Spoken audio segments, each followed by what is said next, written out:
तो खुदाम ने पूछा कि हज़रत दोनों 5-5 शेर के थे दोनों धड़ी धड़ी के हैं, हमारे शहरों में धड़ी का भी एक उन्वान चलता है, तो इनको आधा आधा करने की क्या जरूरत है, दोनों हम वजन तो हैं। तो मैं कहा नहीं, हो सकता है जब काटें एक का सुर्ख निकले, एक का सफ़ेद निकले, एक का मीठा निकले, एक का फीका निकले, तो हालांकि शरन इन पर इतनी ज़्यादा इसकी जिम्मेदारी नहीं थी कि आप उसको भी काट के दें। हाँ, हम वज़न दे दिए, बाकी उनकी किस्मत।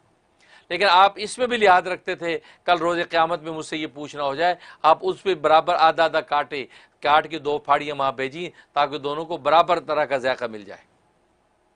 इसलिए नाजरीन, 2 शादियाँ करना लगता अच्छा है, लेकिन यह कि ये कंडीशनल है अदल व इंसाफ के साथ, और अदल व इंसाफ आसान काम नहीं है। और हम जैसे लोग वो अदल व इंसाफ करेंगे कि जो खुद अपनी ज़ात के साथ इंसाफ नहीं कर पाते, अपने रब कायनात के साथ इंसाफ नहीं कर पाते, वो ज़रूर 2 बीवी में इंसाफ करेंगे। इसलिए भी सोच समझ के शादियाँ किया करो 2, लेकिन